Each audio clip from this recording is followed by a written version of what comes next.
Slipstream, not to be confused with that other old-school superscalar racer, is a brand new retro racing game. This is not an ode to or some kind of spiritual successor, this is the real deal. It's fast, it's pixelated, and it's got some serious early 90s vibes. Now, this game has actually been out for a few years on PC, but it recently got a Switch, PlayStation and Xbox port. I was fortunate enough to get a review code just prior to its release, and I've spent the last week exploring its various modes. I've got to say, I was kind of caught off guard by how good this is. It's an extremely polished and fun racing game that will hit you hard in the nostalgia. So firstly, a little backstory.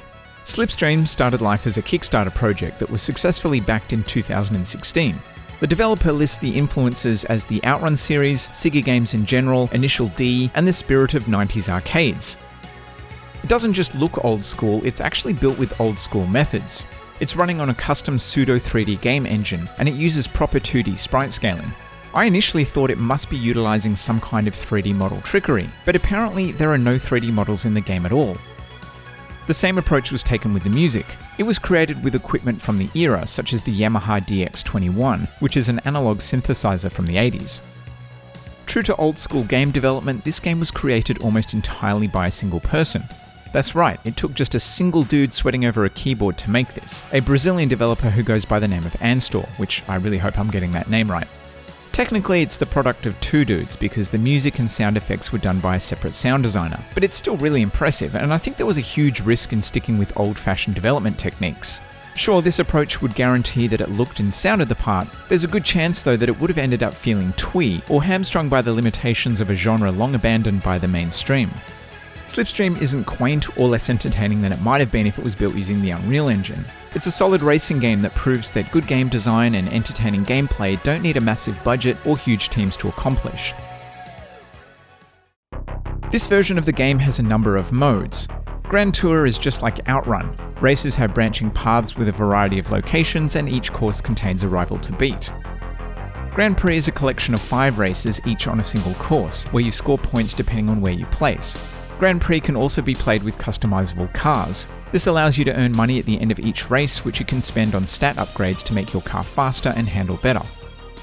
Cannonball is like Grand Tour, except that the selection of courses is preset and you don't get a choice of which direction to go. This mode has heaps of customization options, such as the courses you race on, how many there are, and how many other cars you compete against.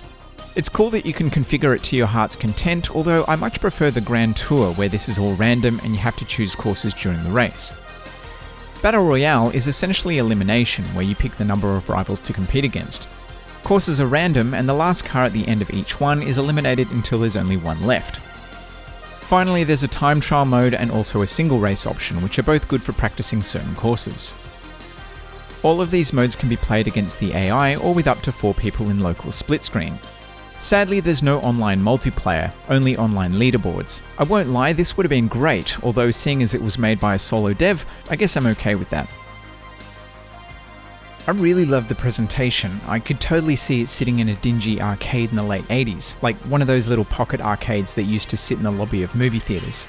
Everything about it feels authentic, which isn't really a surprise given how it was built. It does have a few modern features and flourishes, but all of them feel like a natural evolution of the genre, rather than modern mechanics being shoehorned in. You have quite a lot of control over the presentation, for example, so if you don't like the way that the screen rolls and bounces, there are menu options for that. You can turn down the speed too, which makes the whole thing feel a bit more accessible. There are also some filters to play around with if you want to go all out in the retro aesthetic.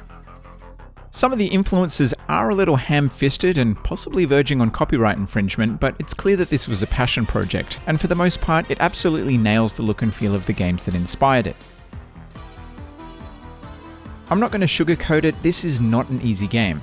Do you remember how punishing the Outrun arcade cabinets were?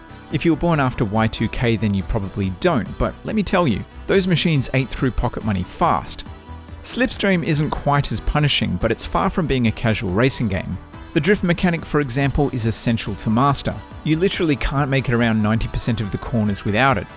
It's not a hard skill to learn, but pulling it off as quickly as you need requires some ninja-like reflexes. Slipstream, the game's namesake, is the other core mechanic that you'll need to take advantage of. This one's not quite as tricky. You just have to sit directly behind the car in front of you until the meter builds up to activate it for a big boost of speed. This one can create problems though, because it activates automatically and will occasionally send you hurtling off the road when you least expect it. Now, to its credit, the game does have an auto drift option in the menu. This can feel a bit like cheating, but when you're just starting out and getting used to how quickly you need to corner, it can be a useful tool for getting up to speed. What is definitely cheating, but also a godsend, is the rewind feature. This works in basically the same way as every other racing game that it's appeared in. Your ability to rewind is tied to a meter that you can either use all at once or in small amounts. Once it's used up, you'll have to wait for it to resupply, which is done on a timer, so you can't just endlessly spam it.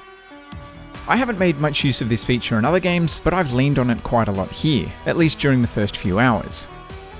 I really love how it's presented with an old school VHS filter and sound effects too. This same effect is used for the pause menu, and I don't love it quite as much here. Like most superscalar races, touching anything such as traffic or the side of the course wipes off a ton of speed. Hit something hard enough and your car will be sent flying through the air.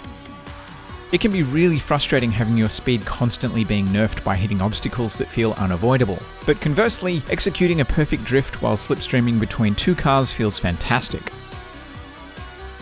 Along with being able to turn down the speed and turn on auto drifting, there are also 3 difficulty settings. In my experience, there doesn't seem to be a massive difference between them. They do make the rivals slightly easier or harder to beat, but you'll still need to be quick and have minimal crashes to not run out of time. There are 5 cars to choose from, which all have different stats. The main differences are top speed, acceleration, and handling. These seem to be tailored to different skill levels, with the fastest cars suiting those who are less likely to bump into things. I was hoping there would be additional vehicles to unlock, or at least one secret car. Unfortunately, this is not the case. There are a handful of extra courses to unlock though, so that's nice.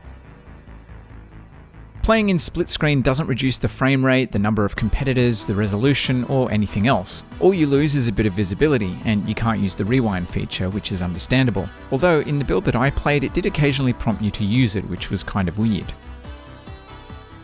The music is absolutely phenomenal. Seriously, the sound designer has done an outstanding job at capturing the flavour of the era that this game is emulating. It's not really emulation though, because it was produced using the same equipment that would have been used back in the day. Either way, the music suits the racing perfectly and is a real highlight. The only thing I don't love about Slipstream is the sound of your car. For the most part, it's completely drowned out by the music. The only time you can really hear it is in the brief moments where the music fades out in between tracks. It's not a big deal, particularly because there are so many banging tunes to distract you, but something that sounded a bit more aggressive would have taken the presentation to the next level. Performance-wise, I've never noticed any bugs, glitches, jank, or even any crashes. You'd almost expect at least a couple from a development team of just one. Not in Slipstream though. In my experience on the PS5, it has always run perfectly with what seems like a completely locked frame rate, even in multiplayer.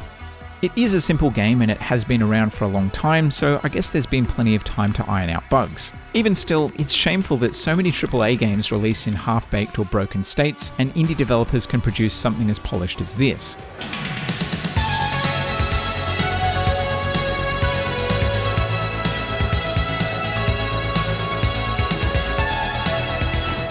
Slipstream is currently available for all major platforms and will set you back $10 US. If you've been praying for Sega to release Outrun or Outrunners for a modern platform, then I strongly recommend checking this out. It's a great little arcade racer that has a bit more depth than your typical superscaler.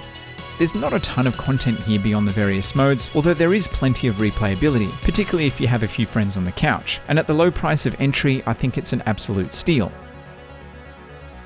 If you liked this video, do me a favour and like it. Dislike it if you didn't. Check out the Patreon to support the channel and see some behind the scenes stuff, but otherwise, thanks for your time.